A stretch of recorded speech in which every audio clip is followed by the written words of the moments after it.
Mediapart s'empare à son tour du dossier du Céregmia. Suite à un rapport de la Cour des comptes et une plainte déposée par la présidente de l'université, ce laboratoire de recherche de l'UAG fait, vous le savez, l'objet d'une information judiciaire pour détournement de fonds publics. Dans un article paru hier, le site internet d'information enfonce le clou. Selon les révélations de Mediapart, il s'agirait d'un système financier savamment orchestré et entretenu pendant de nombreuses années. De nouveaux éléments qui inquiètent un peu plus la communauté universitaire. Loïc Régis. Surfacturation, gestion défaillante et remboursement de frais douteux. Mediapart met en lumière le procédé qu'aurait appliqué le directeur du laboratoire Céregmia pour détourner des fonds européens. Les sommes sont énormes, on parle de plusieurs millions d'euros. Destinées au développement du laboratoire, ces subventions auraient parfois totalement disparu des écrans. Toujours selon le site d'information, l'universitaire n'aurait pas agi seul. À l'époque, il aurait bénéficié de complicité au sein du service comptable de l'université. Mediapart s'interroge aussi sur le silence des autorités locales. Cité dans l'article, Serge Letchimy est pour l'instant le seul à avoir accepté de répondre à nos questions.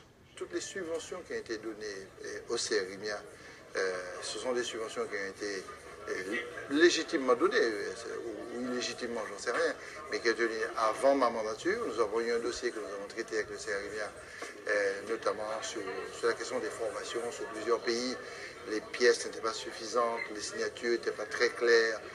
J'avais fait délibérer quand même parce que je ne voulais absolument pas qu'on me fasse retirer le dossier sous la pression. Et j'avais clairement dit que si les pièces n'étaient pas fournies dans les délais impartis, et j'ai attendu 2 semaines et demie, et comme ce n'est pas arrivé, tout n'était pas suffisamment cohérent, j'ai fait annuler très directement la délibération qui avait été prise il y a 1 mois. Donc on est extrêmement strict avec l'utilisation des fonds publics. La parution de cet article a vite fait le tour de l'université. Entre surprise et incompréhension, de nombreux étudiants s'interrogent sur ce présumé système de détournement. C'est très étonnant d'entendre que pendant de si longues années, il y avait ce problème. Si ces détournements d'argent sont confirmés, le sentiment est un sentiment de déception. Après, je peux comprendre vite fait que quelquefois il y a des fuites où 500 € utilisés à mauvais escient. Mais de là, utiliser 1 million ou 20 000 € pour des réparations de voitures, quand on voit les excuses, on se demande franchement des constructions éoliennes, limite comment les personnes ont fait pour gober ça, quoi. D'autres s'inquiètent sur les conséquences de cette affaire sur l'avenir. La crédibilité de l'université est en jeu. Concernant les futurs projets, s'il y en avait toujours pour cette université, ça va être très difficile pour l'avenir. C'est vrai que ça la fout mal, quoi. C'est vraiment pas... C'est pas normal et on espère qu'il y aura des réparations.